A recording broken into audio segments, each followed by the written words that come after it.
Norėdamas sukurti pratimą Training Amigo platformoje, spaudžiu Exercises ir galiu pasirinkti pratimą iš jau mūsų sukurtos bibliotekos, kurioje yra daugiau negu 500 pratimų. Kiekvienas pratimas turi prisegtą vaizdo įrašą. Jeigu norite padaryti tą nuo pat pradžios, spaudžiate Add Exercise, šioje vietoje įvedate pratimo pavadinimą, pasirenkate savybę, tai pasirinksiu jėga.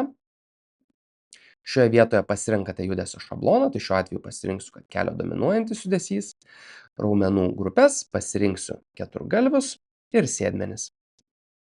Šioje vietoje galite pasirinkti savo tagų sistemą.